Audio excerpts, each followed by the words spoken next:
Hey everybody. All right. Sorry for the delay. As I mentioned in our Telegram group, we were trying a new software out today called Melon app. I'll share the link here. They were supposed to be able to stream. They're supposed to be able to stream this live Q&A session to multiple destinations. And when I clicked go live at noon, there were a bunch of error messages and it didn't stream anywhere. So I will share the tool with you if next week I'm able to get it working. If it gives me a bunch of error messages next week as well, I'm not going to recommend it simply because the point of marketing tools is to make your life easier. And if the tool doesn't work when you need it to, then it's not making your life easier. The other tool that I've been testing and sharing with you guys is Inbox, the email marketing tool. Today I was supposed to send out the first email newsletter with them, and there were, again, a bunch of error messages that popped up. So the concept of both of those tools, Melon app and use Inbox, the concepts are great, but they're useless if they don't actually go when you need them to go. Let me just give you the links to both of them.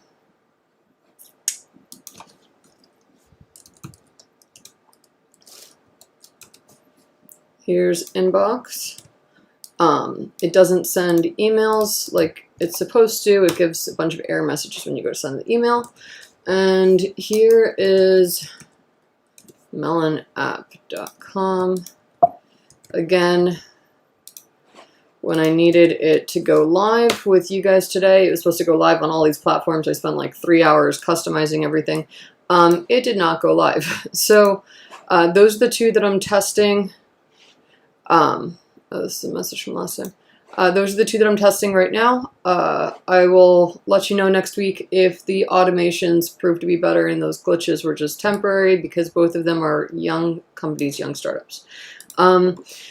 Anyways, let's see. I'm really glad that in all the announcements I did not tell you guys to tune in on any other channel except for YouTube, because we're not able to stream anywhere else right now. All right.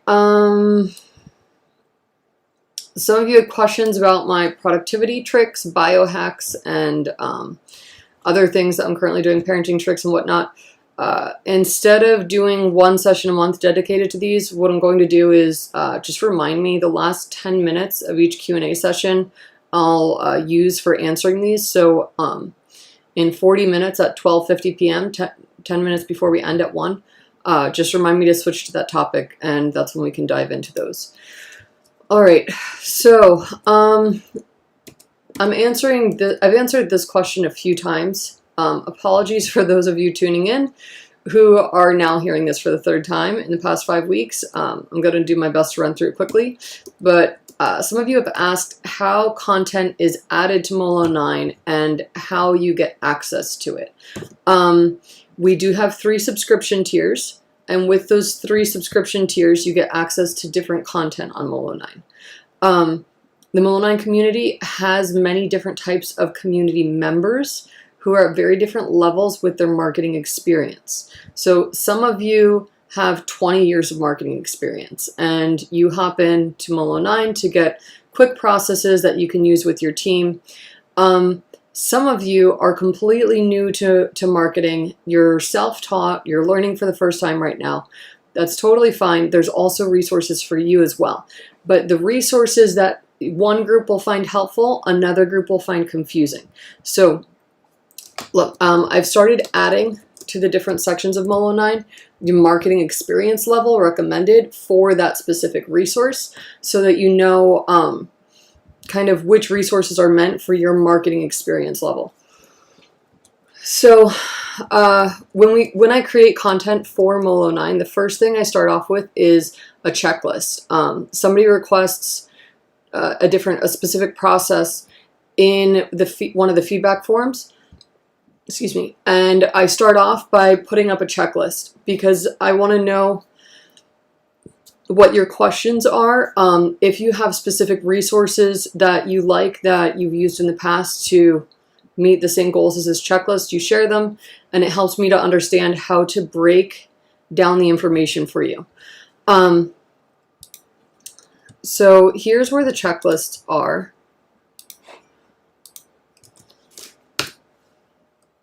Okay, after a new checklist is created, I collect feedback and your questions, and then I expand that checklist into a workbook. You can see workbooks over here. Checklists are intended for advanced marketers.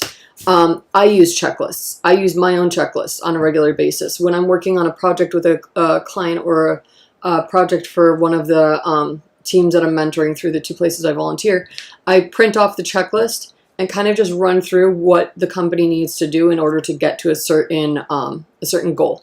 And the checklists are not designed to teach you anything. They're designed to just help you remember all the different little line items that you want to check off to be able to meet a specific goal. Because you could forget something. I've done this on numerous occasions, and that's kind of why I started building Molo9, the Molo9 version that was for myself. It's because I would go through a process with a client. At the end of the project, I would remember like 5 things I could have added to get better performance overall. I would like kick myself for weeks afterwards. So I created the checklist to help me just remember, like, oh yeah, I have to do this, I have to do this, I have to do this, and if I do it in this order, I get better results. Those checklists are designed for advanced marketers who are the same. They just need a quick refresher of like what to implement when to get the best results. If you are new to marketing, you will look at one of these checklists and probably think it looks like French, Arabic, Swahili, whatever language sounds most foreign to you. What I do with the checklists, based on questions from people who don't understand that topic, I expand it into a workbook. Then, based on feedback from, again, people who are reading this, trying to figure it out for the first time, then I expand it into a master class. And the master classes are very in-depth, and they explain to you why each step is necessary, when you should implement it, why you should implement it in that order, so that you can understand at a very like deep level why this process works best in this way. Master classes are very they're very redundant. They're very boring for advanced marketers because they walk you through very rudimentary things. So the master classes, if it's a topic you're familiar in, I don't recommend the master classes to advanced marketers with 20 years of experience. It's for you, it'll be like repeating kindergarten or relearning the alphabet. The master classes are really designed for people who are completely new to marketing.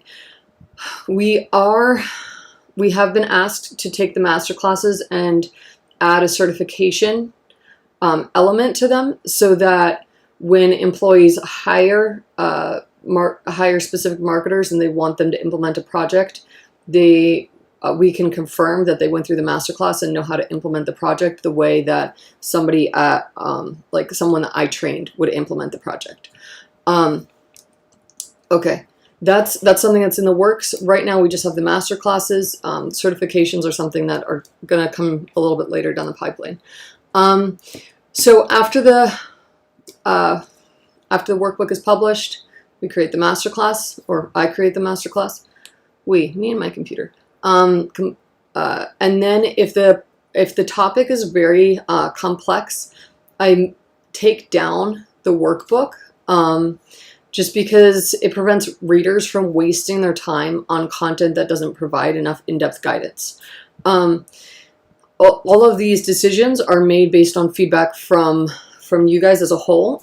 You'll see there are surveys, there are multiple feedback forms on Molo9 where you kind of let us know how the content is helping you, if it is or isn't, and it helps us to make those sorts of decisions. So once the masterclass is created, it is then linked to the checklist and workbook, if there are checklists and workbooks associated with it, so that those who read the checklist or the workbook and they need more in-depth guidance, they know where to find it. The checklists are included with all of our subscriptions, as are the workbooks. The master classes are not. They are not included with any of our subscriptions or lifetime deals. After the master class is created, the process that's used in the masterclass is converted into a project and added to the project management portal, which you only have access to if you are on the agency tier plan. If you are not on the agency tier plan, you do not have access to our project templates and the project portal. Then from here, the process is adjusted and customized so it can be added to the Molo9 campaign planner. And you could see the campaign planner here.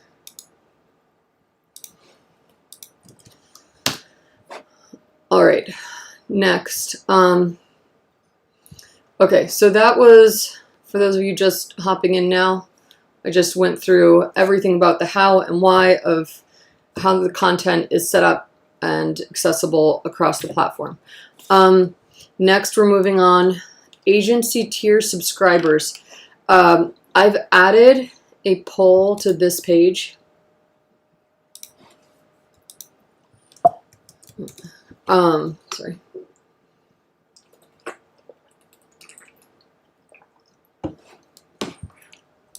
If you fill this in, it'll let me know which processes to add to the project template, which project templates to add to the portal next. And a quick reminder for our agency tier people, Molo9 only grows when you do, which is why I like to prioritize adding projects that make you more money faster. So in the form, you'll notice that I'm asking you like which project can help you to make more money with your current clients right now, because that's the one that I want to add to the project portal right now. If there's a service that you want to start offering to clients, but it's a new service that you're going to offer to different clients that you don't currently have, and you have to acquire those clients before you can offer them the service, don't put it in your list just yet, because as you should already know fluently, have it seared into your mind, it's so much easier to offer new services to your current clients, and it's so much cheaper to get current clients to sign on for new services than it is to go out and try to acquire new customers to offer a brand new service. So we will get to those types of services that you want to add, and so that you can get a new client base later. But first, let's focus on things that you can do to increase the lifetime value of your your agency's current clients. Next, okay, we have,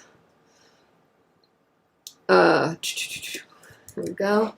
I'm redoing the way that we send you emails. So you will only get the emails that you opt into, that you pick.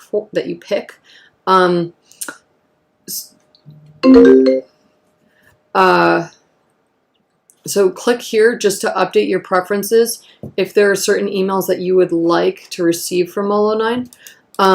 We used to, when we had like an early bird deal on the Molo9 masterclasses, we used to send it to everybody, but not everybody's interested in those. So that's an example of something that you have to now opt into. With our masterclasses, the way that I launch those is I basically launch a rough draft of version 1 that's like unedited. This is the playbook just thrown up online. Let me know what you think, and then you guys we open it for a short period of time to get some beta testers in there that read through it, give us their feedback. Then we close it, take out all of the feedback, use that to make version 2, or the final version, edited version of the masterclass, and then release that, and that's released at full price. So if you are interested in being one of the early readers for a masterclass so that you can get it at a fraction of the cost, you have to just click subscribe, click that last URL I just dropped in, and that will help you to just make sure that you get the emails about our early bird deals when we have them. Okay, next. So I'm going to start answering. There are no questions on Telegram right now and none on the comments section. So I'm going to go through what you guys threw up on Quora. And feel free to drop any other questions into the comment box as I'm going through.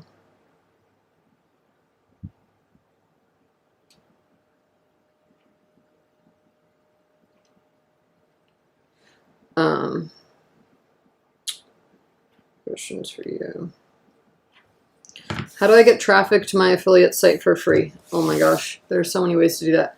An easy one would be if you have an affiliate site. I'm guessing that you're sharing information in a specific niche that helps people to obtain a specific goal. Whether it be better health, doing crafting with your kids, better parenting, financial advice, advice for, I don't know, pretty much anything. Nowadays you can make money as an affiliate. So the first easiest one, I think, is radioguestlist.com.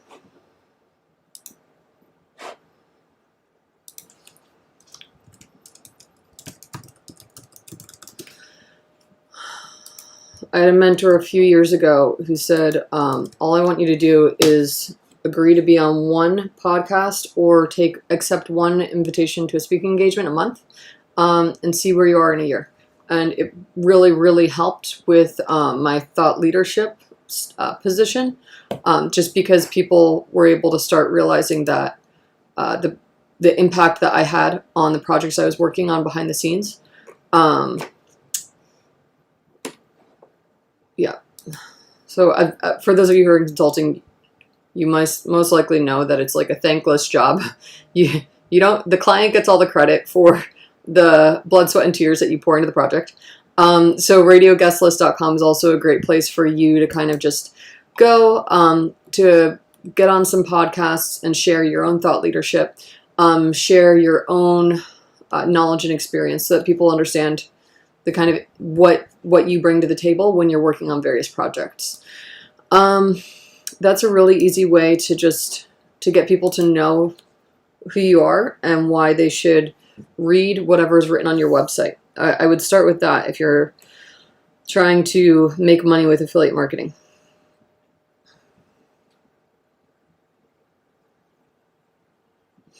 Okay, what are your new 5-year goals after landing your dream job, assuming getting the job was your previous 5-year goal? Okay, so, that's interesting. There's this book called Start From Zero, and in it, the author is, he kind of just like, he walks you through why it's more important to think as a business owner rather than an employee.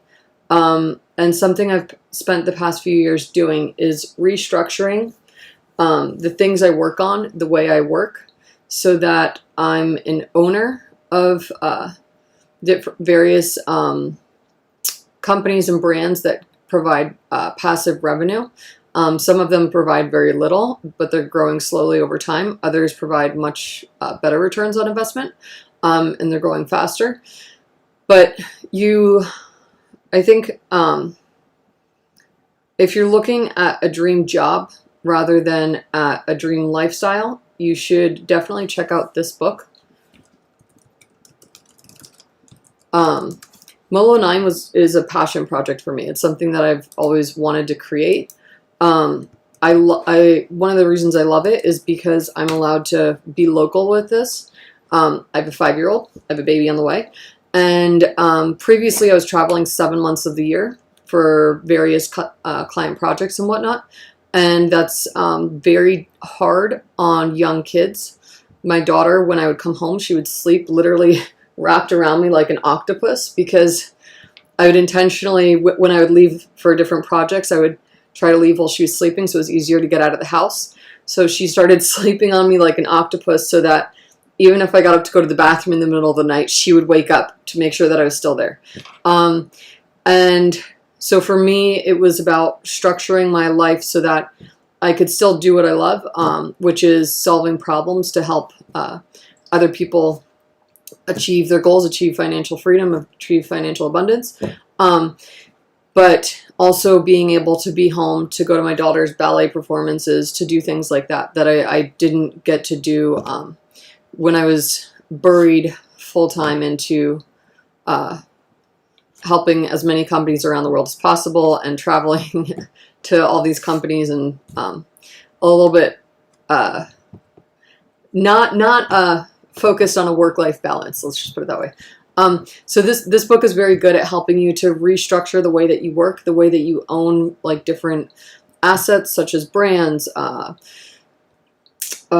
podcasts, blogs, things like that. Restructuring them so that you work on them because they're enjoyable for you. The work ends up being better, but you're not an employee. You're an owner. You own your life. You own your lifestyle. You own the businesses. If you don't like doing something, you outsource it, hire somebody else to do it. Anyways, I think that's kind of enough on that topic.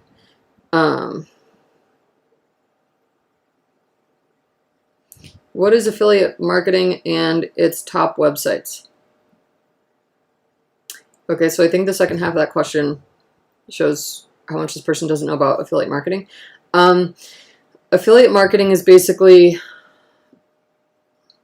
like, if you're an affiliate marketer, what you're doing is making money by creating content and linking to places where people can make purchases based on the content that you shared. So an example would be if you're writing a niche that makes a lot of money is financial advice. If you have a blog with financial advice and you go to something like cj.com or if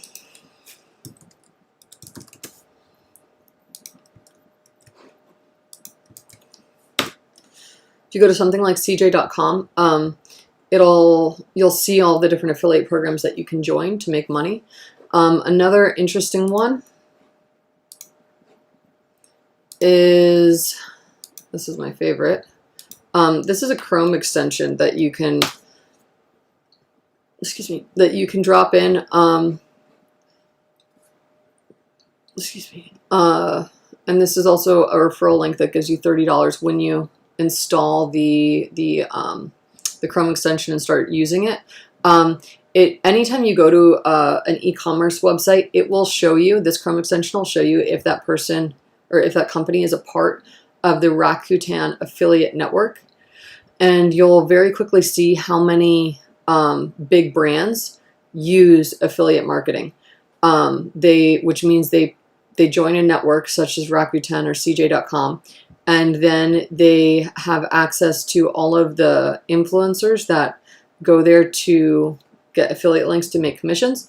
And it's kind of interesting. When I first downloaded it, I was very surprised to see how many like huge, like multi-million-dollar brands like Sephora, Oscar de la Renta, Nordstrom, all these big companies use affiliate marketers and pay commissions to people who promote products via their own blog to direct to the site. So, okay.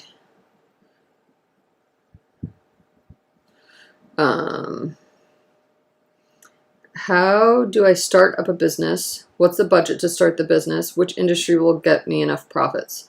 Okay, so the answer to that completely depends on which country you're in. In the US, it's very, very easy. I think it costs a total of like $200 to start a business, $200 in legal fees, unless you're in highly regulated sectors like the financial industry. I think the easiest way to start a business is to look at your track record. What do you have that's unique, that makes it so people would want to buy what you're selling? So I have a friend who's a computer programmer, and he's like, tell me what to build so I can make money. Like, that's not how it works. Like, people aren't gonna, with startups, it's very much about the relationship with the founder and the story of the founder. And do people connect with the founder? Why do they trust the founder to provide this to them? For example, last year, as some of you know, I have a degree in medicinal and biological chemistry. So I frequently get questions about from friends and family about biohacking. And for me, reading medical journals, this is going to sound very nerdy, I know. Reading medical journals is relaxing. Reading things by like National Health Institute and things like that, it's It's easy for me. So if a friend or family member like comes home from a doctor's appointment, they're like, my doctor said this, it doesn't make sense to me. Like, what's the latest research out there? Can you just synthesize it for me? I'll quickly pull it up and say, hey, according to these studies, this is what's going on right now. I would consider this and ask your doctor about that. So like with that, I have a Telegram group where from time to time when I'm trying different biohacking experiments or I'm researching different things, I'll share stuff in that group.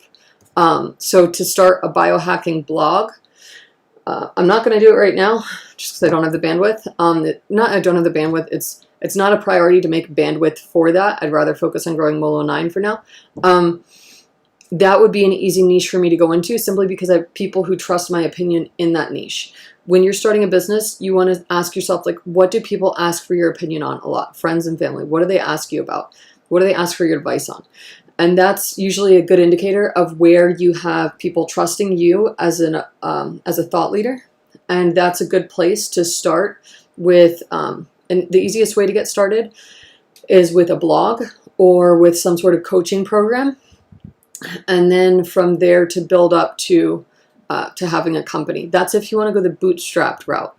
If you're a software developer, if you want to be investor backed, then I think the best way to get answers to that question would be to go to Y Combinator, simply because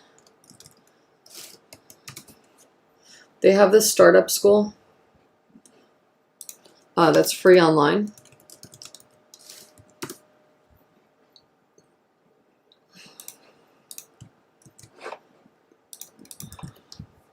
And all of their advice is dedicated to helping those of you with technical acumen to build something that people want to buy.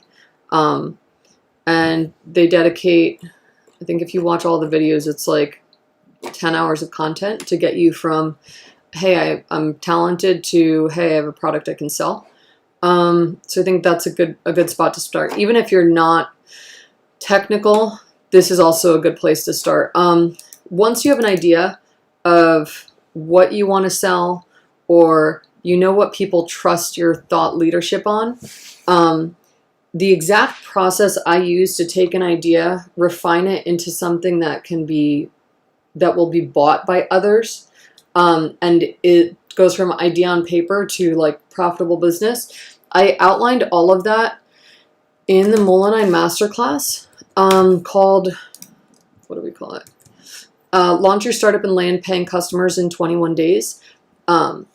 This is not going to teach you how to code. This is really focused on the marketing side of things. Like, this is how to build up your company, build your website so people come to your website, they read it, they trust you, they buy from you. That's what that course is about. I do this entire process in, fastest I've done it is like 4 or 5 days. So I definitely think you can do it in 21 days. But you need to have an idea of what you want to create, what you want to build. If you have zero idea of what you want to build to offer people, you're like, well, people kind of trust me with information in this area, but I don't know how to monetize that. I created this short workbook called the Moneymaker Workbook. If you are a Molo9 member, you have access to it in the workbook section. If you are not, you have to, it's included for free in the masterclass. You can sign up for the masterclass. If you just want that workbook, you can buy it. Non-members. Okay, if you're a member, click the first link. If you're not a member, click this second link. If you are a member, do not click this second link. It'll take you to where you have to pay for the workbook, and you do not have to pay for the workbook. You already have it in your library. Okay, next. Okay, if you guys have any questions, feel free to just drop them in. Otherwise, I'm going to keep going through the ones that you've asked on Quora.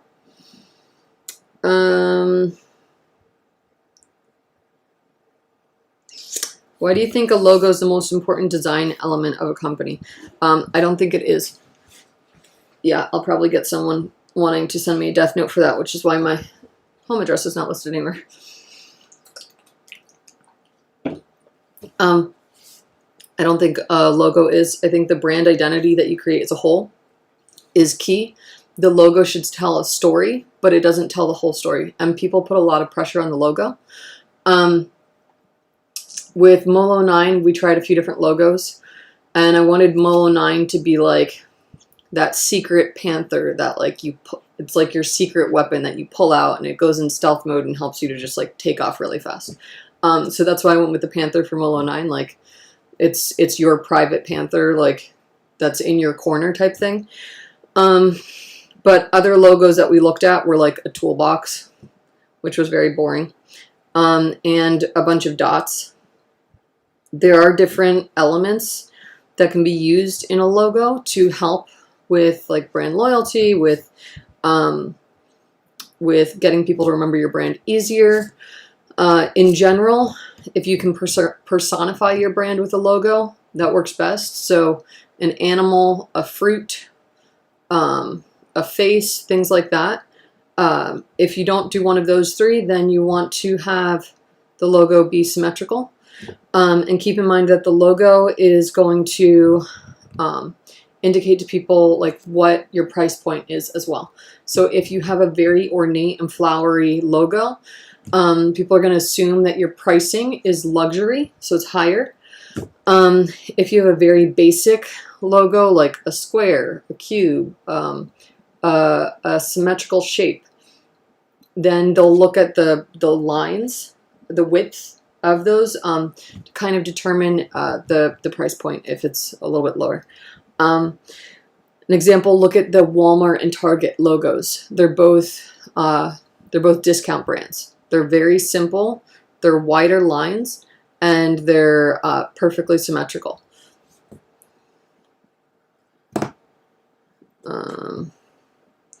What are the different ways of advertising on Facebook? I hate Facebook. I hate it. And I hate that you guys keep asking as if Facebook is the only place to advertise. Okay, Facebook is very annoying because they take a lot and give very little. So I would love it if starting next week you guys were to ask questions about advertising on other places that actually care about you and care about your business, and they take the money you give them and they cherish it and they give you a better ROI on it. Facebook is very good for market research. So is creating surveys on your own website.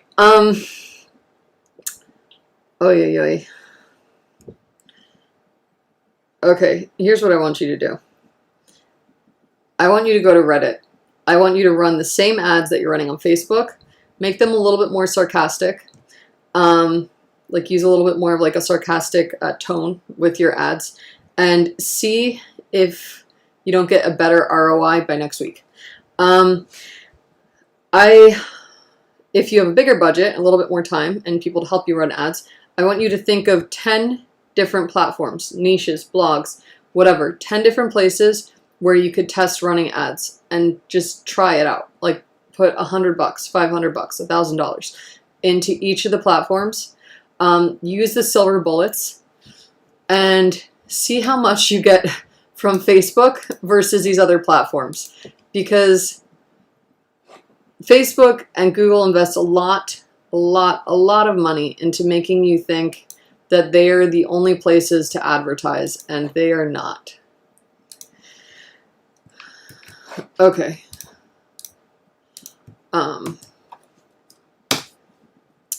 Here's your silver bullets. Go there. Look at some of the psychological triggers that you can use in your ads. Add a few of them. And then run your little ad test. And I bet next week you guys will ask questions that are not only about Facebook. Because you'll realize it doesn't deserve your money. Okay, next thing. One thing I want to show you that is really good about Facebook. One of my friends paid, I don't know, way too much money. He paid way too much money to take this course, and all they did was taught him how to use Facebook Ad Library. which is free, and you can go there to see all the ads run by all different industries, different locations, ads run by your competitors, by companies you want to emulate. Okay, Arctic. Hi, Eddie. Okay. Haven't seen you since the talk you gave at Clutch Prep HQ in 2019. I now run a group of 25 founders here in Miami, and I'm putting together a speaker series on marketing to help them grow. And this is, yeah, and you want me to come? Oh, wait, hold on. Would you consider taking an hour of your time via Zoom to speak to our group on this topic? Yeah, we can do that. Email the support team.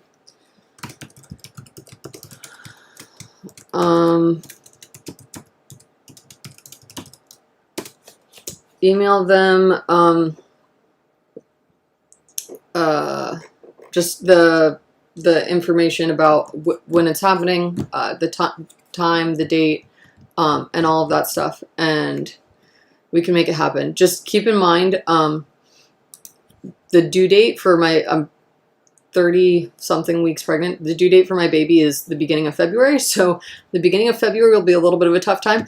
If we cannot do it, if we can't do it sometime within the next few weeks, then we should probably wait until like mid-March or April to set it up, just so that I'm not sleep deprived or in the hospital when you want to have the event. All right, so next, how do I start a shoe company? Okay, so if you need product to start the company, I have the masterclass. You can go there, grab that. But to get the product first, I would go to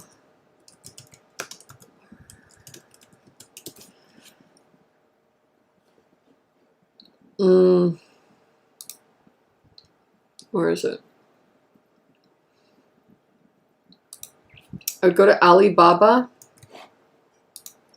Oh, for the love of God. Okay. Is Alibaba banned from Google comments? No. Okay, it's letting me paste the short. No problem, Arctic. So I would go to Alibaba.com. What you have in China, I know China gets a lot of heat from people for products created and whatnot. What you have in China at your disposal, and this is kind of where you go when I was talking about earlier, the difference between an employee and an owner. Owners, people with an owner mindset, they look for ways to get others others who have a financial interest to build key components of the business for them. With Alibaba, you have manufacturers, you have mechanical engineers, you have clothing designers, you have people who have spent decades and building out their entire career to create products that are sold all around the world. So, for example, I had a neighbor who wanted to make a new children's watch so his kids could call him from school and whatnot. And I told him, like, take the specs. You can go to school, you can become a mechanical engineer, you can spend years learning how to build a watch from scratch, or you can go to Alibaba, and within a couple weeks, you'll have prototypes sent to your house by people who spent decades studying mechanical engineering, studying how to build watches. They've built hundreds of thousands of watches for different companies. And like, which one do you want? And that's kind of what you should look at if you want to start a shoe company, is going to Alibaba, just getting somebody who has the experience creating shoes, designing shoes, show them the designs that you want, work with manufacturers in China. Do not just take samples from one manufacturer. I would take samples from 3 to 5 different manufacturers. The shipping terms that you want, they're called Incoterms. You want to negotiate these with your supplier from the beginning, because it can be very expensive. This is one of the most expensive mistakes that people make when they try to get into consumer products, is not knowing Incoterms. Incoterms basically determine where the product is delivered to and what your financial obligation is for having the product delivered to your door. So for example, with Amazon, they ship things to your door. You don't pay customs fees. You don't have to go to a port somewhere along one of the coasts of the US to get it through customs to help with clearance. You don't have to fly to China to pick it up from the manufacturer. You have to be very stern when talking with suppliers overseas about getting your product here. I literally will have people negotiate the entire contract with me, and then they send me the contract, and the Incoterms are that I have to go pick it up in China. I'm like, I'm not flying 15 hours to go pick up 3,000 of this product and bring it back to the US with me. You're shipping it here, or I'm not working with you. I will work with another supplier. That is one of the reasons it is important to have multiple manufacturers, multiple suppliers. Another reason is you'll notice like 2 of them give you like similar quotes, but they send you completely different quality product. There was a really, really, really amazing company, fashion company a few years ago. The woman made some stupid mistakes with the manufacturers that she worked with. She decided to take her entire budget, put it into just 2 manufacturers. They sent her crappy product. She did not know how to negotiate with them to make sure that she was able to refund it if they sent her low quality, and she ran her company into the ground. First year, they had amazing sales. Second year, she had nothing. Third year, she was bankrupt and back in the corporate world. You don't want to be her. You want to know what the Incoterms are. And you want to negotiate these. You have to, one of my uncles always says, his famous thing is, the person who is able to walk away is the person who's able to win the negotiation. With my husband and I, like of the 2 of us, whenever we do have to negotiate for something like buying a car or like buying different, more expensive assets where you negotiate, I'm always the one to go in and do the negotiation because I'm not afraid to walk away. And something I'll say is like, look, I'd love to do this deal with you, but this is what I can do. Can you meet me here or not? Because if you can't, I will go somewhere else. Because for them, I'm somebody they already got in the door. I'm a customer that they've almost acquired. They want to lock me in. So for me to walk out, it costs me far less, 10 steps. It costs them however much it costs them to get in the door, which could be 500, could be 1,000, could be whatever. So with the Incoterms, when you're negotiating to get your product to the US or to wherever you're shipping it from, be strict with this. The one that you want, let me see, I'm trying to find a chart that's easiest for you to, at business school, I took a course on this. And it was a law course, and it took, it was a couple, quite a few hours, a couple months. So this isn't something that, like, don't beat yourself up if you read this the first time and you're like, I don't get it, it's confusing. What you want is DDP. DDP is like Amazon. It's delivered to you. It's delivered and duty paid. So they get it through, they send it from their manufacturing facility to the freight, to the shipping yard, have it put on the boat or the plane, have it brought to the port of the receiving country, have it brought to your house, cleared through customs. That's DDP. That's what you want.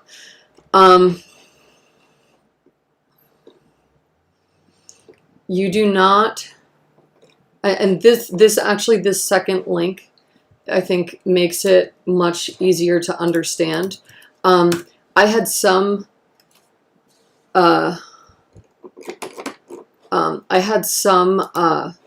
manufacturers. Thank you, Arctic. Yeah, I know way too much about supply chain, and people are like, You're blonde working in marketing. Why do you know so much about supply chain? Because it impacts what you can advertise to the end consumer. If it's not in stock, you don't want to put ad money into advertising it. You want to put ad money into things that you can move off the inventory you have. But I've had suppliers on Alibaba who are like, oh yes, we'll get everything for you, and it's EXW, which means I have to fly to the country where it's manufactured, pick it up from the manufacturer's like facility, and then fly it back to the US. I'm like, no, that's not what I want. And yeah, you will find manufacturers who can give you what you want. Just know that you're going to have to negotiate with quite a few. And if you're working with China, expect to do a couple late nights where you'll be up till about 3 or 4 in the morning. My neighbors joke that I don't sleep because they can see in my home office. And sometimes I'm having to get up at 4 in the morning for meetings in Europe, and other days I'm having to stay up till 4 in the morning negotiating with Asia and the other side of the world. But yeah, don't do that. It's not good for your health. Okay. Why are they allowed to print 48-hour protection on the front and use daily on the back of a product? I have no idea. That's a legal question.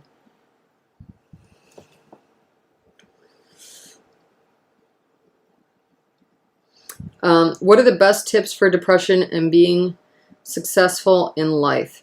All right, so yeah, it's 12:50. We said that we would switch to productivity and life questions at 12:50. So I guess it's a good time to make that jump.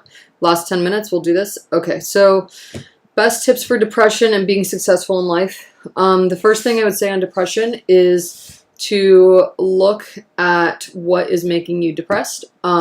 Sometimes there are certain people that no matter what, they bring you down. I would start to limit the amount of time you spend with those people. Something I did a few years ago is the IPO test. It's a personal test I have, and basically I said to myself, okay, one day I want to have a company that hits an amazing milestone, either IPO or unicorn status, but there will be a party with a lot of people there that have been in my corner and had faith in the success of that company through its earliest and most difficult years. Who do I want at that party? And will they make that party fun? Or will they spend that party like shitting on me and my reputations? Pardon my French. I have some friends I had some friends who were very insecure. And anytime we would get together, the way they would make themselves feel better is by putting me down and like talking about negative things that happened in my life. And I had to say, okay, is it more important to be friends with someone like that who's going to do that? Or is it more important for me to reach specific career goals that are very ambitious? And I had to cut those people out. I didn't just tell them like, oh, you do this, so I can't talk to you. I just slowly started giving them more and more space. If you have friends and family who are insecure and feel the need to put you down in order to make themselves feel better, those are their own demons that they have to struggle with. Just give them time and space. Some people bounce out of that and they become the gladiator in your corner. Other people never grow out of it, and you kind of just have to accept that. You do have to accept people the way they are. Don't waste time trying to change them. And you have to accept that some people, after you hang out with them, you'll feel light and energized and excited, and encouraged. And other people, they steal your energy, your joy. That's the first thing with depression, is looking at the humans around you. The next thing is looking at the content you consume. So there was I did a challenge a few years ago. It was a positivity purge. Basically, what I did is you have to purge all like negative music, negative TV shows, negative movies, any sort of content that's negative. You have to purge it from your life. It makes consuming the news, the daily news, difficult. The majority of news I consume now is about the crypto market and things like that. I try to limit the amount of media hype that I consume on a regular basis. There are a few other people who do this as well. Tim Ferriss is one of them. I think Tony Robbins has also said that he doesn't. He did a media purge as well. You have to keep in mind that each article that evokes anger gets 5 times as many clicks, shares, and at least a 5 times higher view count, like with session time, on a website. And then, so because of that, news outlets are motivated because they want better SEO. They want lots of free share, like viral shares online. They're more motivated to put negative stuff out than they are positive stuff.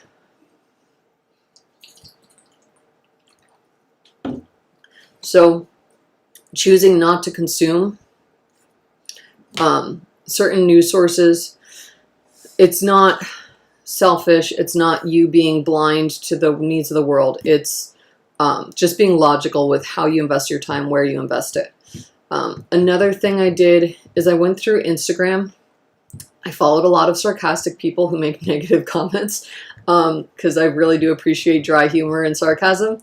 And then I had to unfollow them and switch to only following on Instagram because that's the one where I like scroll the newsfeed the most. Following only people who have like positive motivational things like Mel Robbins, Tony Robbins, Mind Valley, and people kind of content like that. If I read a few posts by a specific person and they like make me feel anxious or cause me to have any negative emotional emotional feelings, then I unfollow them. How do you get your team to perform at an optimal level to stay on mission and be their most productive selves? Oh yeah. Okay. I do balance between being like the older sister they can go to for advice, the protective boss. Like if somebody writes nasty emails to one of my employees, and it throws them off their game, that's costing me money. I will make sure that that person hears from me, if not my lawyer. I don't mess around with that. If you have a problem and you're angry at someone and you think it's a good idea to take it out on one of my employees, they're not your emotional punching bag. And I make that very clear. That is something that you'll notice high-performing companies do. When I was in college, I worked at a restaurant where the restaurant owner thought it was a good idea that anytime somebody complained about anything, she would comp their dinner. Well, it was a summer vacation spot, so there was only a 3-month season. By August, which was the last month of the tourist season, the restaurant was comping 1 to 3 dinners a night, and the customers that were coming there were treating the servers like crap because that news got around. Then I was talking to a few servers who were like, we should all quit working here because some of them had come from a different restaurant where if you tried to treat one of the servers like crap, the owner of the restaurant came out and told you, listen, this is not a place for you to abuse the staff. I worked very hard to train them. I worked very hard to keep them performing well here, so you can leave. And he would not care if they settled their bill. He would kick them out mid-meal. But that restaurant had financially was performing much better. So I kind of apply that same thing to the companies that I own.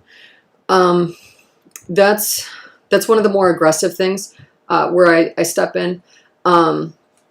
Something else that we do, and just doing that for your employees, you'll see that it really boosts morale. Just being in their corner, because not a lot of bosses do that. Something else, when I find, I'm always asking how their families are.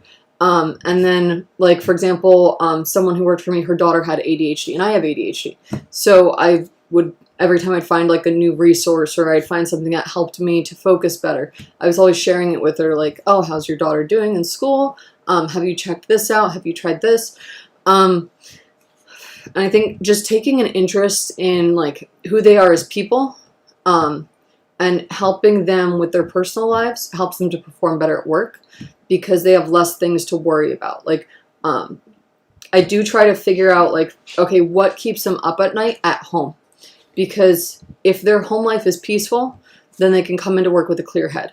If their home life is a mess, then when they come into work, it like sometimes it shows in their work. So I do try to do that as well. Let's see. What else? Like last year, one of my contractors was getting engaged, and I sent him recommendations for engagement rings. I was like, oh, if she's in this price point, these ones are good. If you're in this price point, these ones are good. So I kind of try to take like, I don't know, 20-30 minutes out of the day to just connect with different people who are working for me on a more personal note. Just to, yeah. So I want to know when they're struggling with something so we can fix it quickly. Just so when they come to work, they're like, they know if they have a problem, it's going to be fixed in 2 seconds, and work is like a place where they can bring their best of the best. Okay. Oh, and then best practices. I've done a few of these in the Molo9 group. If you scroll through the history, there's like these 21-day meditation challenges, these like all these different books that you can use for how to like maintain optimal performance. And from time to time, when I find one that I think is really good, I'll share it with like the different, well, you have to know the people that are working for you. So I'll share it with some of them, like, hey, I'm doing this for the next 30 days if you want to try it as well. Or I'll like print out the thing for them and say, hey, if you want to try this.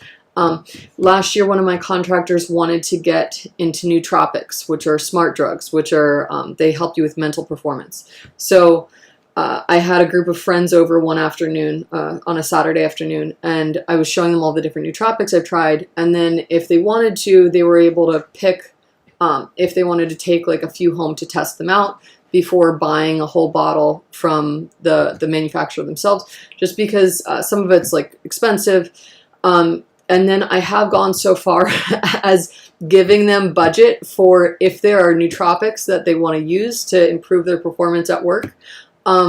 This is something, because I'm into biohacking, because I know medicinal chemistry, to be able to say like, okay, this is a low risk, like, yeah, the company will cover the cost of this because it improves your performance at work. So that's kind of, I've found like just taking those steps has really, really helped with how much people will give back into the company and give back at work. And sometimes even like sacrifice their weekends or holidays to help with different things. But and then team building exercises. For me, everyone's remote. I don't think I have more than like 3 people in any one location. So we don't really have any like team building exercises. Something I've done with Molo9 and a few of the companies where I was more actively involved on the financial side, so I was able to do this, is had contractors making money based on the number of sales we had. So they got really excited when we had a good month, and they were like more excited to, like, when we had a good month, everyone was celebrating because they all knew that they were getting an extra bonus of that much at the end of that month because we had a good month of sales. They were all like more inclined to also help each other with getting their tasks done because they realized that it contributed to our overall success, which contributed to their financial bottom line. But those are just a few of the things. If I think of anything else, I'll try to drop it into the Telegram group. Another one, this one's huge. If they work in a strategic position, like where they have to have creative output, they have 1 day a week where I try to like give them minimal contact. There's I just shared the study, or not the study, there was a post on the Harvard Business Review, an article where the gentleman shared how just taking 1 day a week for only creative output and like minimal disruptions, minimal meetings, had like a huge impact on his personal performance. I do the same, and I kind of expect the rest of them to, like Monday and Tuesday, you're giving me, I'm going to see a lot of deliverables from you if you owe me deliverables, because those days you're not having any meetings and you can just focus on creative output. That's been a really good one.